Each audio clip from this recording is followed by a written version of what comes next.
Welcome to The Way Home with Laura Smith, the show that brings you wonderful guests, helpful advice, and uplifting stories. The Way Home. Live inspired. Here's your host, Laura Smith.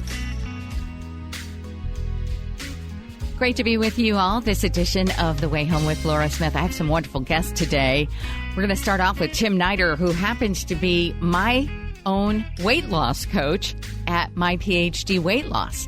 That's right. Every week he checks in with me because I've been on the program now for 2 months and I've lost 14 pounds, and he has been an absolute star in terms of helping me, somebody my age, stubborn as I am, getting to a place where I can actually lose the weight. He's been wonderful, and he's going to tell you his personal story too, which got him to where he is. It's quite compelling. Also, Dr. Wayne Winegarden is here. He's a senior fellow of business and economics at the Pacific Research Institute.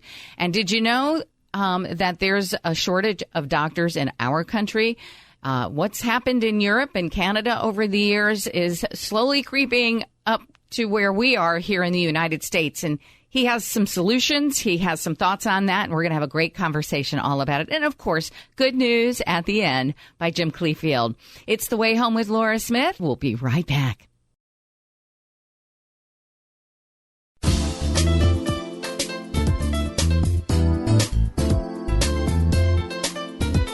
Welcome back. You're listening to The Way Home with Laura Smith. Here's Laura.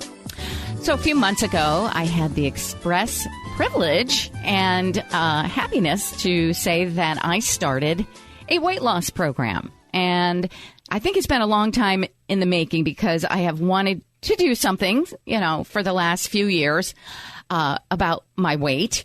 And I just never seem to get around to it. I think I always tell people this, that the hardest part on any weight loss journey is coming to that first decision where you commit to something. That sometimes, at least in my case, took not only many months, but took a few years. But I'm happy to say that because of this weight loss program that I found and was presented to me, it made it that much easier. It's called My PhD Weight Loss. And it is not only a real education in how to eat and how to create a lifestyle around the type of food that is good to keep your body in its optimal weight and shape. It is a support system that goes along with it. So for the last couple of months, I have been doing, exactly 2 months and 1 week, I think it is. I have been on My PhD Weight Loss, which I'll explain more about later. But I was afforded a wonderful coach, a weight loss coach with the program. And I really think that that is probably the greatest part of it. And first, making the decision to do it. Second, having true support there for you, someone who can talk you through it, especially someone who has been through it and has walked the walk, so to speak, and has lost his weight, kept it off all through the program, and now he's helping me do the same. Tim Nieder, thank you so much for joining us. I know you as Coach Tim, and I think that you'll just always be coach to me. So thank you so much for joining us on the way home. Oh, that's awesome. I'm glad to be here. So tell me, I know you and I have talked about this before, but what I really loved about getting you as a weight loss coach, and I was told by, somebody way up in the program there that you were one of the best because you really have lived this journey. And I thought it would be maybe anyone listening might garner some type of encouragement from hearing your story because it's helped me and that you had gone through it yourself. So would you take us back to what your journey and your process was when you decided that you had to do something? Okay. Hopefully I won't get too wordy, but I had been in the corporate sector for 40 years, been in the same company for 36 years. But I retired at the beginning of 2021 because I was tired. I was also 355 pounds. I couldn't no longer do the job that I was actually pretty good at. I'd gotten pretty proficient at that job and made some great contacts. I was not on the road overnight, but I traveled the road. So I gave into convenience, and it was always, fast food, something quick, get to the next spot. But I just had enough. I could not move anymore, so I was able to retire, and I knew I had enough money to last 4 or 5 years. because sadly, that's all I thought I was going to live. I had flat given up. I was tired. I was just tired. I've done every single diet out there, only to lose the weight, and then I would regain it. And I was over 350 pounds for probably 20 years, and it just became my persona. It gave who I was.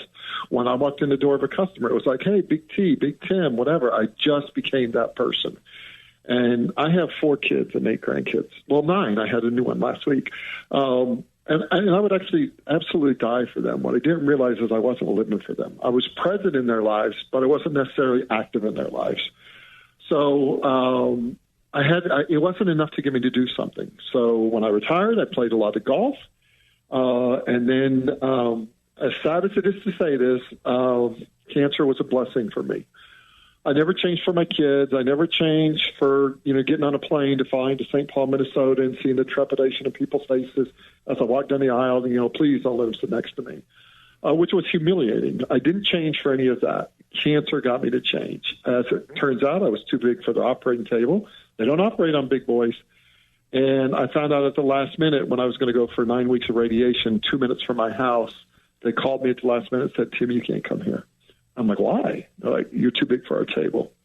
So although I was okay with dying, I didn't want to die, but I was okay with it. I did not want to die a slow, miserable death, and I didn't want to drive an hour and a half to another radiation for 9 weeks every day. So I had heard on the radio, one of the sportscasters had lost over 100 pounds. And so I said, all right, I'm going to do something. I haven't done it. I made up my mind I was going to do it before I walked in. I went in, I met with the beautiful Nicole, and I signed up, and I have never, ever looked back. It was the absolute best decision I ever made. I am not a yes person because I just don't go with the flow, but it's hard for me to tell friends, family, whatever, no.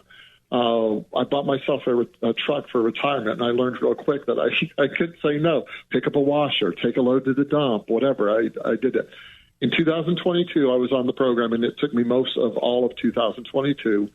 But I dropped 150 pounds, but I had to put myself as a priority. Like you said, it was a hard decision. When is enough enough? And the hardest part of this program is walking through the front door or making that phone call. And 3 months in, and I remember I was outside of Charlotte was my location, and I went in there, and the scale went from a 3 to a 2, and it started with a 2. And I took a picture of it. I ran out my truck. I texted all my kids because I had more energy. All of a sudden, I was doing stuff. I felt like participating in life. And then 6 months in, I started saying, I got to work here.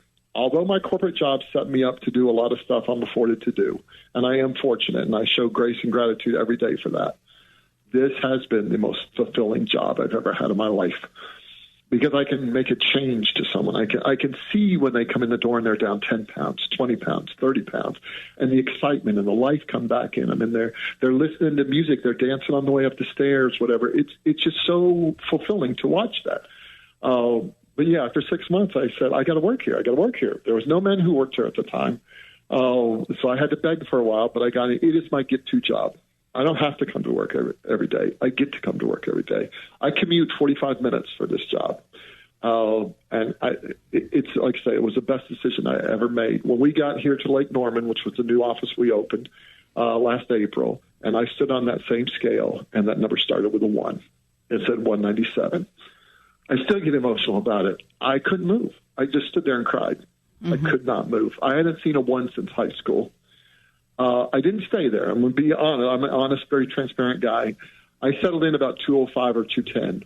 But from 350, or 354 exactly, that was a big deal. I am doing stuff I haven't done in 25 years.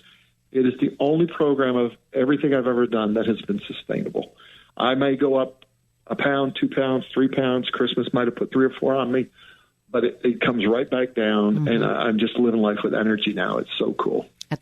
This is a beautiful story. I mean, you're talking about something that is so much more than just, as you said, the pounds that you lost. You're talking about literally getting your life back, and I'm going to have to assume that in addition to the weight coming off and your life starting anew and getting a new job, are you cancer-free?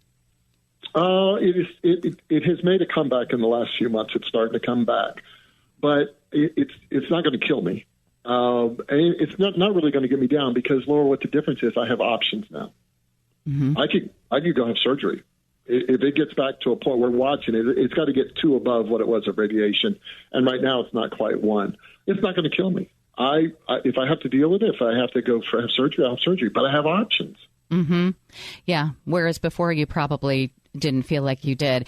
It's really an amazing thing. And as you said, that I also said, is that the hardest part is making the decision. So, I do this over the radio now, and I tell people, what is my reason? What is my why?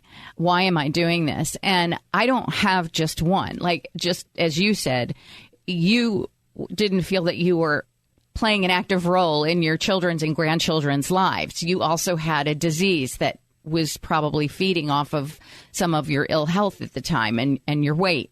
But then, so there's so many reasons, right? There's so many reasons why it makes it just really crucial. It's not just, I should probably lose some weight. It's really a whole host of things about why we're even here and why do we live our lives and what do we want. So I have a lot of different commercials that I've been doing with the radio station with my PhD weight loss of what my why is. And some of it's really trite. Some of it is like, I'm just happy to wear some of my cute clothes again. And that's just like, yeah, that's not very deep, right? But it's meaningful to me because I've spent thousands of dollars on clothes that I can't wear any longer until I got on this for the first time. And then, of course, there's always my health thing. And like you said, there's always the fear when you're overweight. And not everybody listening to this has that issue. But for those of us that do, you worry about your health all the time. Like, it's always in the back of your mind. You get nervous, like, oh my gosh, what is this going to do to me? Am I going to get a heart attack? Am I going to get cancer? I mean, this stuff is always going through your head when you know that you're really overweight and you have to make a difference. So my PhD weight loss, everybody says to me, so Laura, tell us what it is. And I've started finding my own verbiage for it because I'm 2 months in and I've lost 14 pounds. I've started finding my own verbiage, but since you're the coach and you're really such an expert on it, explain my PhD weight loss for people and what they can expect if they decide to make that decision and do it also. Well, we take a very holistic approach. Well, first off, let me say this. If you're not mentally ready to make a change, and we call it a lifestyle change, if I ask a new client, on a scale of 1 to 10, how ready are you for a lifestyle change? And they say anything less than 8, I'm going to tell them not to waste their money or their time because you have to be so mentally engaged. But we take a very holistic approach, which means mind and body, because they both go hand in hand. There's no shots. We don't do any shots. We don't do any, ask you to take any sort of like pills or anything. There is no magic pill to drop weight. It's just consistent work. And it's not necessarily hard work, but it is work. We like to look at nutrition. We've got behavioral audios on the website that we go to. We've got a lot of great recipes. We do provide you with probably 75% of your food being breakfast, most of lunch, snacks. But we like to give you dinner on your own. We'll give you like a portion amount, like tell you how much protein. But you do need to learn how to prepare yourself for the rest of your life and set you up for a healthy lifestyle. It's not about just dropping 20 pounds and going back to what you were doing. It doesn't work. But the visceral fat is what we really try to attack. That's the fat usually comes in the midsection. It comes from some sort of life event. It could be a bankruptcy, a divorce, a death in the family, a high-stress job. But once it gets in there, it secretes its own hormones, has its own blood vessels. Its sole purpose is to get as big as it can, as fast as it can. It's the reason that you're standing in front of the fridge or the pantry 10 minutes after you finish dinner. That's where that comes from. It's the reason that you're lazy when we're not naturally lazy people. That's where that comes from. So we do try to target that a little bit. But very, very nutrition-based. I mean, it's pretty simple. I think with the foods, it's hot and cold water in a microwave. You can pretty much make anything we've got. Doesn't take long. Meal prep, I mean, we do believe in veggies, but there is a difference in veggies. So we want you to get the good veggies. And women, typically 1.5 cups at lunch and dinner. Men, maybe 2 cups, lunch and dinner. And people will ask me, hey, Tim, do you have a cheat day, or is this program easy? No, it's not easy, but it's simple because there is a plan to follow. You get a customized meal plan. and it's pretty precise, the time you eat. If you were counting macros, and we don't want you to count macros, calories, whatever, but if you're counting macros, what we want you to concentrate on is protein, a good healthy dietary fat, and your carbs. But the fourth one would be time. The time that you eat and how often you eat is just as critical as any of those. But that's why we do. We do weekly check-ins where there is some accountability there, but we want to guide you. How did you navigate this past week? Do you need help looking at the week ahead? Like you're going to be traveling, or you're going to have a show or an event. What's the best way to handle that? So we like to teach. It's not just, all right, I'm going to get the food, then when I'm off the food, I'm done, and I got to go back to what I was doing. We want to set you up and educate. Mm-hmm. Yeah, and that's the education part has been enormous for me. And I have to say, you can teach an old dog new tricks, but it might take a while, right? Because I feel like for the first maybe 4 or 5 times that I spoke to you, because you check in with us once a week, it was hard for me to even wrap my mind around everything that was going on and what I was eating and what time. And there seemed like a lot of science behind it. And it just took me a little while to kind of figure out what you were saying. When you were talking about healthy fats and the right carbs and, things that you can and can't or should and shouldn't eat, because it's a judgmental thing. That's the greatest part about being able to talk to you every week. There's no judgment there. You don't judge, you educate. So you explain why this type of a carb is so hard to get off as compared and how it's not offering you anything nutritionally.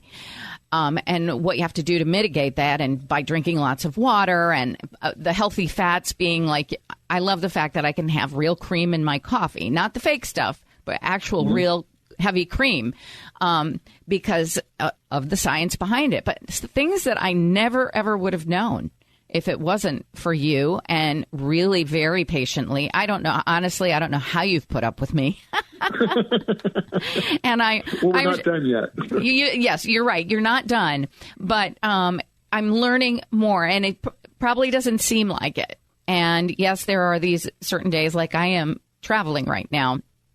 So there are some, but the really good thing was I was able to bring the food with me here on the trip, which was immensely helpful.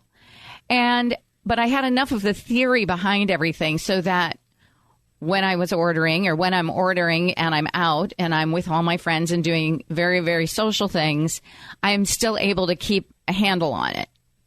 And, if there's a day that I can't for whatever reason, like you said, the very next day you can get right back into it again. It's because it's simple. And so that's what's been just such a great eye-opener for me. And it's just been such a wonder. I think, everybody that is going down this path, and when you really have a substantial amount of weight to lose, I can't imagine doing it any other way, because I have done the fad diets as well. And I've done, when I was 25, I would decide that I wanted to go to the beach on Saturday and it was Monday and I wanted to get into my favorite bikini, and all I would do is drink a Slim Fast or 2 a day, and then, and I would be, the weight was gone in 4 days. It's not like that anymore. I won't tell you my age, but it just doesn't work like that anymore. The metabolism isn't the same. So, but this makes it so that it's easy to follow whether you're on vacation or you're not. And you start to learn the science behind it. And it's been so wonderful in that sense. So I couldn't be doing what I'm doing right now. I mean, 14 pounds doesn't sound like a lot, but for me, it's a lot. That's two months. And it's, so what does that come you're not carrying around anymore. Every pound you carry on your body is about 7 pounds of pressure on your knees, your ankles, your hips, all that stuff. So 14 times 7, I should know that. I was in sales, but that's how much weight's been lifted off. And the thing about the metabolism, like when we want you to eat every few hours, is I want to get your metabolism up and going in the morning. I don't want to wait till noon or whatever.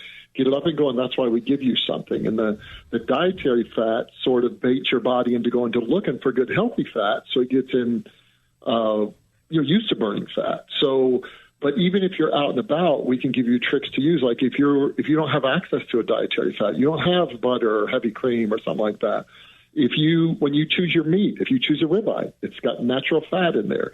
If you get the dark meat, if you have chicken or turkey, and you have the dark meat versus the white meat, there's more fat in that. So there's ways that you educate to learn that, because your metabolism, I'm sure you guys have seen those fancy bougie fire rings. You flip a switch or your fireplace, it comes on, it stays on, same level of burn, whatever. Compare that to like a campfire. You go out there in the morning, you light a campfire, you throw some wood on there. There's a lot of energy, real intense energy, and it's burning, whatever. If you don't do anything, it's going to fade back down. You go back out there, what I'm going to call lunchtime. You put a few more logs on there, same thing. It builds back up. But in between, there's a big lull there. I want you more like that bougie fireplace ring, just burning steady throughout the day. That's the theory behind eating every few hours. Mm-hmm. Yeah. I like that. But that's what I'm saying. It's been a learning curve, and it takes me a while to kind of process that, because you feel like in the beginning you're just trying to, change your habits and make sure that you're following things correctly. But it does help to have the food there. So my PhD weight loss, they send you the food that you can have for breakfast and for lunch and for the snacks. So it kind of takes the guesswork out. Like if I was trying to do this all on my own, just learning the science behind the different types of foods there are, the proteins and the fats and the healthy ones and the carbs and the non-carbs. I mean, that would be hard. You kind of have to study that for a long time to be able to incorporate that into your life. But with my PhD weight loss, you get this stuff sent to you. You know that if you're eating this for lunch and this for breakfast and this for a snack, you're getting the amounts that my PhD weight loss recommends. And you don't have to, it takes the guesswork out of it. I was on a diet one time where I had to measure my food all the time. And, I just felt like that was a bit cumbersome. It was something that I didn't feel like I could carry on for a long term.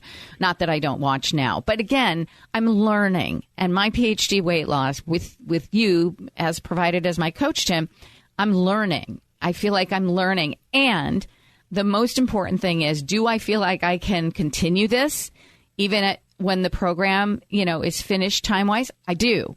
I feel like I can. And especially by then, I will really understand it so that I can continue to do it on my own.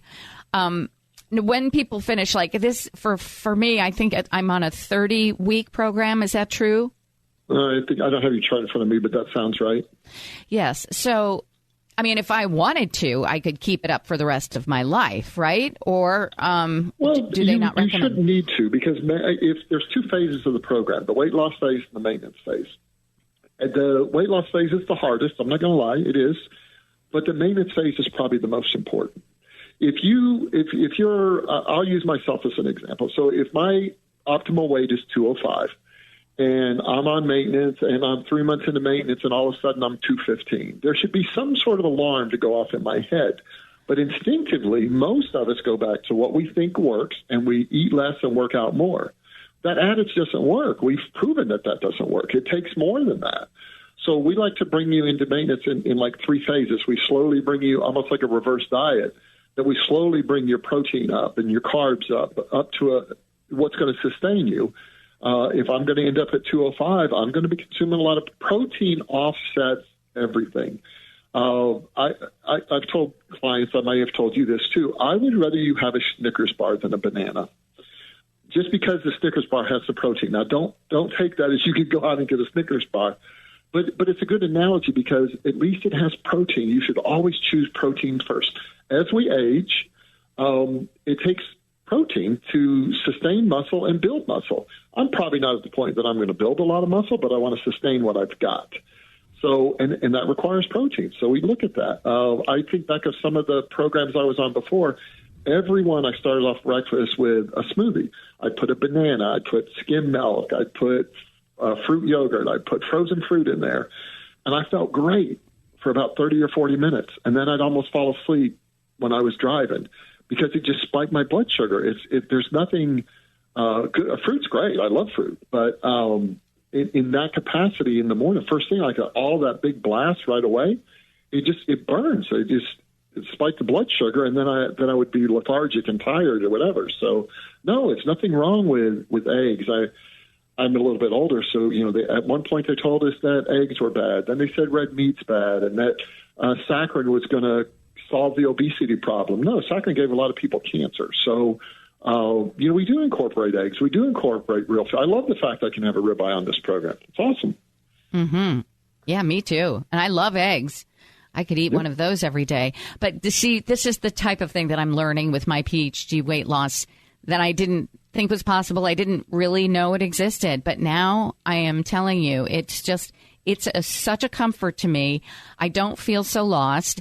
I don't feel like it's something that I even want to not be on, because I want to have this success. And I want to feel like I do now, but even with less weight on me. That's the thing is, you're right. You wake up and you feel better. Just having... I'm sorry, but you get 20 pounds down, that's motivation to keep going. Yes. You get 25, it's motivation to keep going. You mentioned about the disease and stuff. The two biggest objectives we want to do is give you more energy and flush out your inflammation. Nothing good comes from inflammation. That's where disease comes from. That's where a lot of stuff starts. I went to a conference, and it was a cancer research, and the guy said most all the other countries in the world call dementia and Alzheimer's diabetes 3. That's how bad it is. So when you get to the point where you're pre-diabetic or diabetic, it's time to do something. And the weight is the biggest way to affect that. Mm-hmm. Yes, it is. And so this is, just imagine having somebody like Tim, who we're talking with right now, Coach Tim Nieder. Imagine having somebody like that once a week to talk you through things, that with not just pushing a product, but actually educating you as to what's going on, so that you really keep that information with you and you utilize it. And it makes it much harder to want to cheat, because you do put so much into it and you do see the results, and you just don't want to do that to yourself, because it is work, but it's good work. It's happy work. It's all benefits you in the end. So I'm so very grateful. I am telling everybody I can about it, because it's just been so wonderful. Even just 2 months in, I'm excited to see where I'll be at the end of my 30 weeks. I hope my goal is because I've got another like 35 pounds to lose. We'll get there. Or 40. We'll get there. Yeah. So, but I'm thrilled. It's a process I look forward to. And again, I think so much of it has to do with the fact that I have somebody terrific like you, Tim, to help buoy me. And if someone else gets on to my PhD weight loss, they too will be provided with a wonderful coach. And I hope they're as good as you, Tim, because we have great coaches here. Yeah. Various different backgrounds. Let me say this one thing. I'm going to tell you. You mentioned it earlier. I'll not talk anymore past this.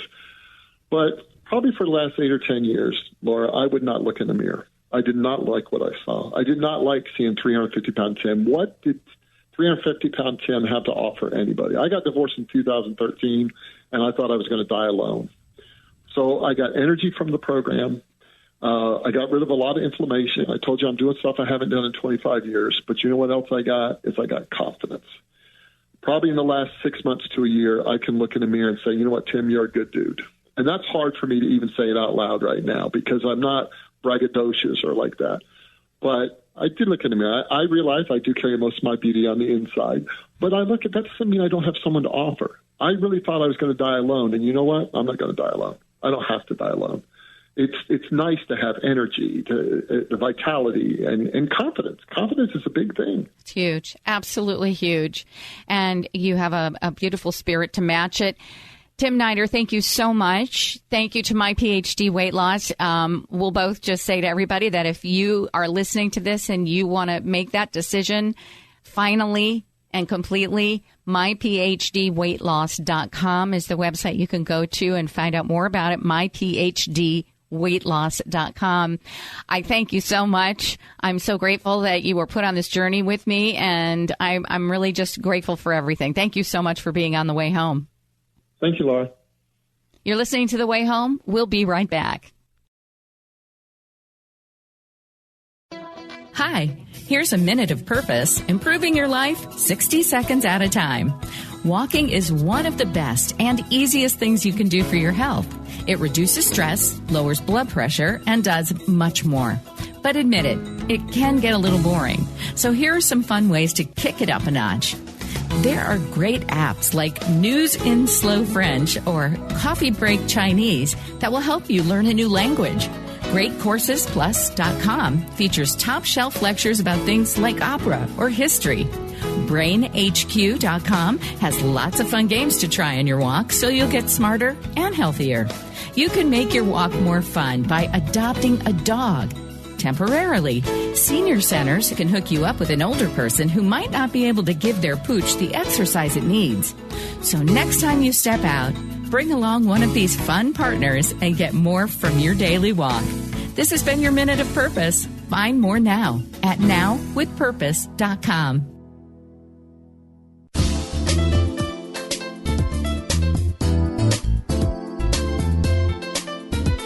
Welcome back. You're listening to The Way Home with Laura Smith. Here's Laura.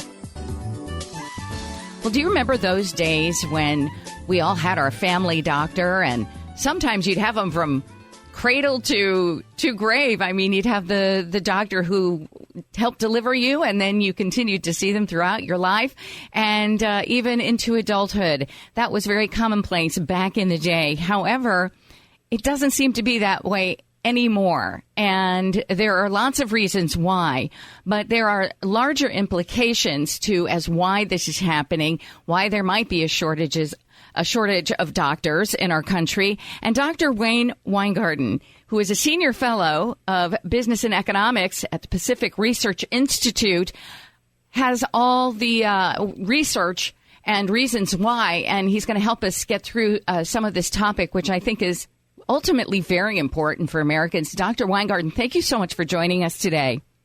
Thanks so much for having me. So that's interesting. It wasn't something that was in my purview of something I really had thought about, but it really is true. Things are different now. Now, Americans obviously don't have socialized medicine as they do over in Europe, but it's starting to look, apparently, through some research, a little more like that these days. Tell us the implications and the research that you've done and the articles that you have published on this whole issue and what it means for us here in America. Yeah, it means a lot. It's really important. I mean, there's a lot of trends coming at us all at once, which is what I think you're trying to touch on all of them, and they're all very important, and some of them are self-reinforcing. We do have a problem in the medical profession. I mean, one of the things, it used to be, I'm old now, but when I was growing up, mothers wanted their sons to be doctors, and now you have in the profession where a lot of doctors wouldn't want their kids to go into the medical profession, and we're seeing this kind of growing shortage of physicians, and there's a lot of reasons for that. It's a very complicated problem, but one of the problems is in fact price controls. And, you were just saying that we don't have socialized healthcare in this country, but in some ways we do, right? I mean, Medicare and Medicaid, the government's closing in on 50% of total kind of payments in the healthcare system. So they really are a big influencer, and they also influence our healthcare delivery for those of us in the employer market or in the exchanges. So you already have a majority government influence. And what they're doing is they're imposing, it's been for many years now, price controls on doctors. And we're beginning to see these price controls really impact doctors' ability to make a living, their desire to stay, in the profession. When you put the price controls on with all the work and the regulatory burdens, they're just getting frustrated and throwing up their hands. And as patients, this is really troubling. Right. But at the same time, just like it is on the average American, the prices are going up. So like premiums are going up and the cost for health care is going up, but their so-called salaries or payments are not. They're being sort of stifled by the government. And that's causing people to maybe drop out. I mean, I have very dear friends who are, specialized, cardiologists and such. But I know that they supplement their income by speaking all over the world, that type of thing, because it's hard to make the kind of money that maybe, for example, his father made when he became a doctor. So they find these ancillary types of gigs basically to supplement it. But overall, not every doctor is able to do that. So what is happening? Is this something that was kind of purposeful from the federal government? Do you feel like when Obamacare became a thing, was this the intention? Was it to sort of socialize medicine here and get it to look like Europe? Well, certainly I think that we're seeing this push towards socialized medicine bit by bit by bit. And part of the point of doing this research was we wanted to highlight that we're already seeing these impacts. Socialized medicine leads to price controls. Price controls lead to shortages, whether that's with pharmaceuticals, right? We have a lot more drugs available here, or a lot more conditions that you can't get in Canada, that you can't get in the UK. But what we're also now beginning to see is those price controls, so that in Medicare, it's a list. It's thousands of lines of all of the different what the government will pay the doctors for those procedures. And those payments have not kept up with inflation. And it's been for 20 years, so this is a long-term trend of the government basically, kind of imposing these controls on doctors to the point now where it's becoming uneconomical for them to serve Medicare patients, and it's becoming uneconomical to be a doctor. And so when you look at the numbers, right, over, let's say, the past 20 years, where we've seen inflation around 78, 80%. So prices have gone up about that much over 20 years. For physician practices, their prices, their costs that they can charge have only gone up 33%. So you see that they are, over the long term, falling behind. And this has really accelerated recently, so that they're falling further and further behind with respect to inflation. So we had really bad policies. It ginned up inflation. All of us have fallen behind because of that. But it's actually hitting doctors worse, and that from a healthcare quality perspective is something that's very, very disconcerting.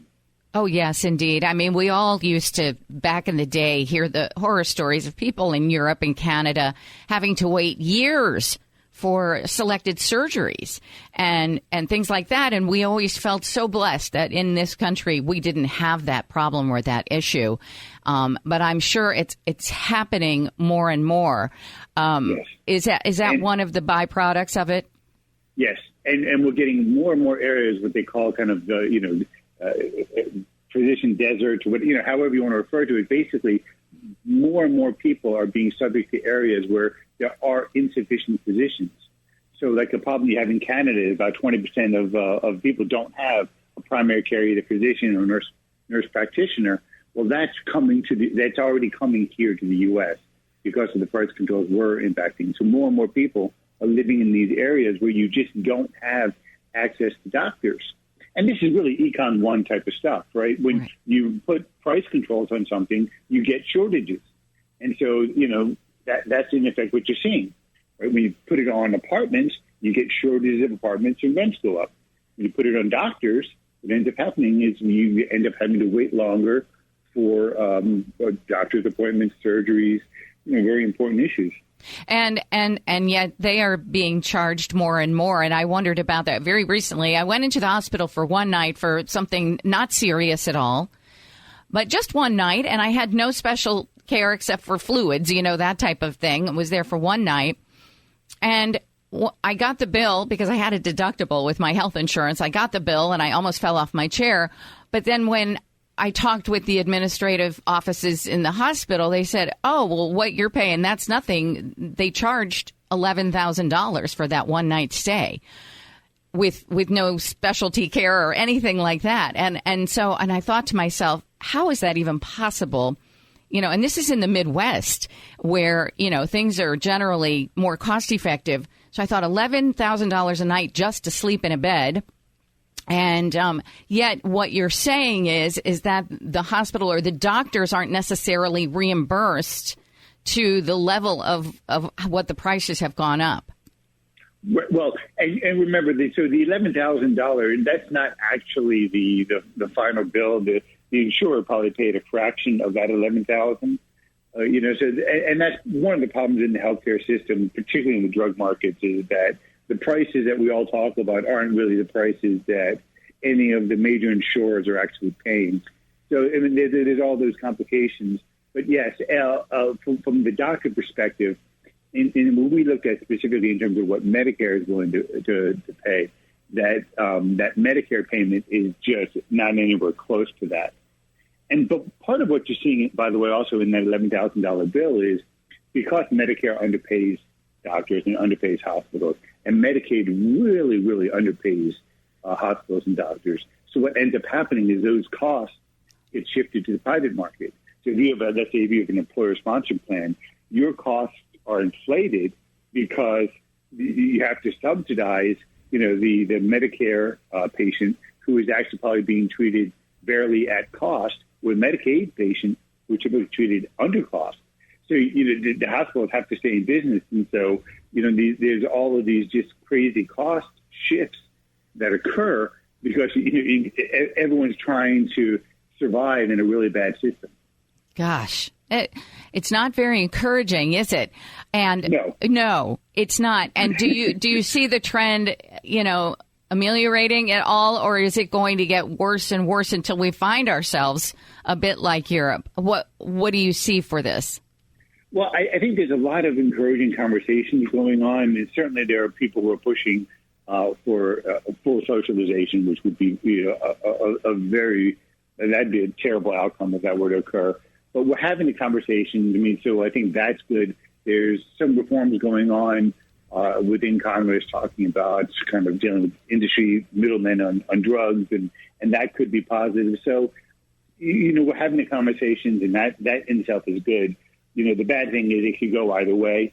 And so hopefully we're going to move towards the right reforms. And I think that's part of the reason we're trying to get this information out, is to say a lot of the adverse consequences we're currently seeing are because of the amount of socialization that has already occurred. And so if we continue to socialize, we're actually going to make the things we don't like, we're going to make those worse. And so I tend to be an optimistic person, so I'm hoping that we're, being able to have this conversation, we're going to move in the right direction. But there are disconcerting signs out there. There's no denying it. There's this push for socialization, which if we did, you're going to drive out more doctors. You're going to reduce quality of care. We're going to lose access to treatments, to medicines.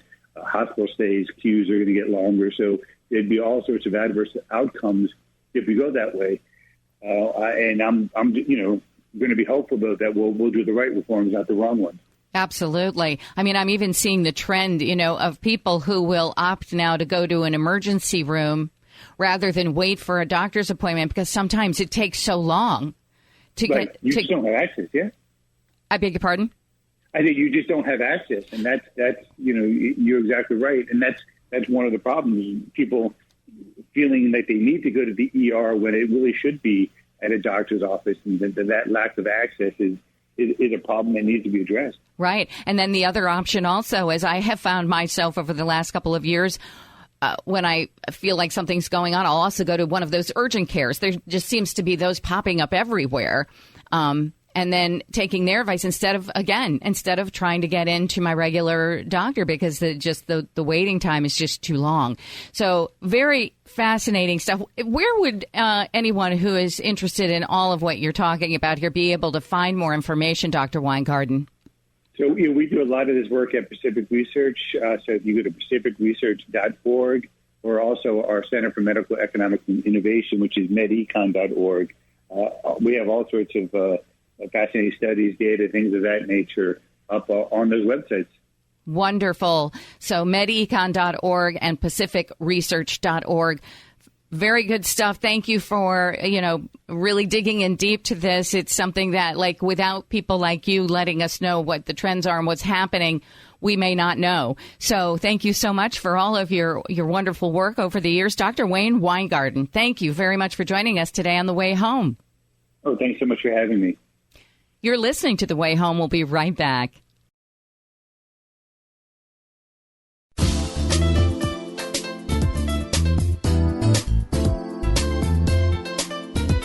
Welcome back. You're listening to The Way Home with Laura Smith. Here's Laura. Well, that's another one in the books, they say, or is it in the can? That's right. There you go. Another one in the can on radio speak.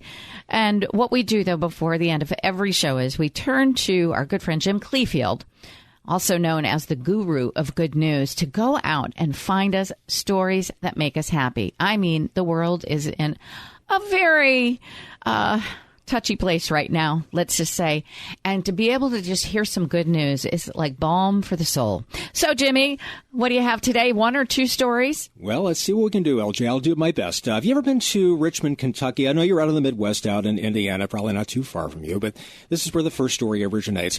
There was a family who was traveling from a vacation in an RV in Kentucky, in Richmond, and they were on the Kentucky Blue Cross Parkway. I don't know if you've traveled that road at all. It was very busy one day, and unfortunately, the family in the RV had a blowout of the front tire and got into a really horrific crash. All of a sudden, it veered to the median and then went down a 40-foot embankment, and the vehicle crashed. And you think, oh, what a horrific scene, right? Well, here's where the grace of God kind of comes in here. There were some good Samaritans that quickly rushed to the scene, including two gentlemen, Joshua Howard and his friend Jesse, who were heading home from work, to go and save this family of six. And what a job they did. And everybody who responded to that scene, the grace of God, they were able to rescue all six of them, get them out of the RV in the midst of all of this chaos in the traffic, right? And you can imagine the emotional toll on there, a little PTSD going on here. Well, all of them incredibly survived. There were maybe a couple of injuries here, but just really a wonderful thing, just the grace of God saving them. And Hensley kind of mentioned this on his Facebook. He said, I just wish we know who these people are. I'll probably never see these heroes again, and they are heroes. Each and every one of them, give them a hug. And he basically said, they just, what they did was just incredible to save our lives. And we were just so grateful to them. And, there are heroes every day out there. And we're lucky to be alive today. And just he's just really just blessed. And he's just grateful to each and every one of them. So please, if you see anybody, please give them a hug, because we just thank them. But that's just to show you we have good Samaritans in our world, LJ. They are anywhere. And thankfully for this family, they are living to tell about it. Absolutely, for sure. And, I get these magazines, like Guidepost and Angels Among Us, and they're faith-based magazines, but they're all full of true miracle stories. And there's always one or two that are about somebody that has been in some type of vehicle situation that's been very dicey, and out of nowhere, here comes an angel or two or three or four or five or six. And and it's just always, obviously you don't ever want to have to go through an accident to figure out that you're being surrounded by so much love and guardian angels and such. But very often people are, and they live to tell about it. And yes, and people who go out of their way to help others in those difficult and dangerous situations. And that's really what I think human nature is, for sure. Now, we've heard the phrase Miracle Mile. I know that exists out there. I think we should call this the Miracle Parkway, because it was a miracle of the Parkway. It sure was. Absolutely. Well, if I know you've got another one where that came from. Well, I certainly do. Not from Kentucky, but from St. Paul, Minnesota this time. There was a bus driver by the name of Jane Verhelst, and she's known as the happy driver. And she loves her job very much. And she has a lot of characters on the bus that she takes every day. She's got nicknames for some of them. One is named Oklahoma, because that person has a disdain for tornadoes. And then another one she nicknamed Nikki Sixx, if you're familiar with the rock group Motley Crue, because he resembles Nikki Sixx, one of the singers on there. But anyway, she made an unscheduled stop on a city street one day, and one of her passengers looked like she just came out of a disaster movie. She was an unhoused woman. We don't know who her name is. She came onto the bus with no shoes. I don't know if she was wearing socks, but no shoes at all. And one of the other passengers, named Susan, noticed this as this woman was getting into the bus, and she wondered, well, maybe she's going to be asked to leave, right? No. This bus driver, Jane, she's got a lot of empathy, a lot of heart. You know what she did? She literally took off the pair of shoes she had and gave it to this woman. It's like, here, take these. Now, I'm thinking it's just like, again, it's just somebody here, because here's the thing about Jane, that not only is she empathetic, she, too, like this woman, had a bout of homelessness. She gets it. She's been on the other side of life. And really, and she told a local story about it, just the fact that, she wanted to reach out with a special kindness to this woman, because, she has been on the other side. She's paying it forward in a way. And this woman is just really grateful. So anyway, this all went on somebody's Reddit. Susan, the passenger, posted on her social media on Reddit, that site, and it got a lot of hits, a lot of views. A lot of people were commenting on it, and they were asking this question of Jane, do you still have those shoes? And Jane was reading about them, and she said, stop it, stop it. She is so grateful to all the wonderful support out there she has, because she helps somebody, live their lives better, and good for her. Yeah, absolutely. So going the extra mile, literally. But she was driving the bus. Mm-hmm. Was she driving the bus? She was.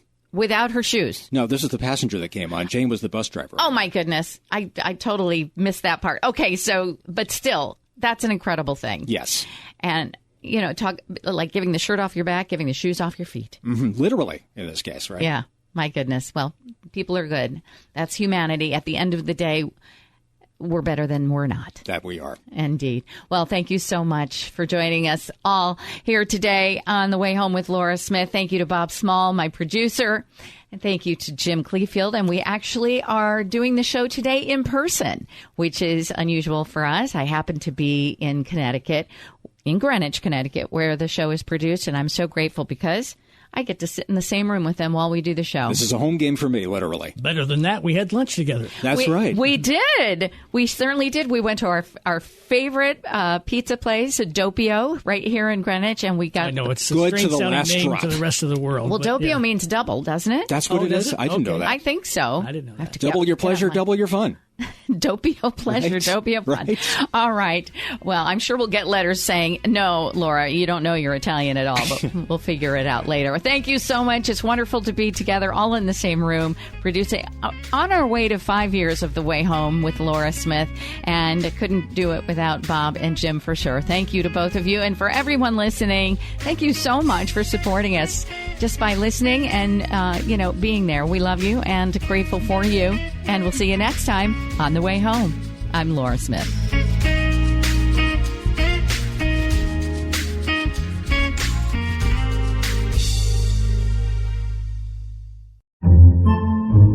Podcasts by Federated Media.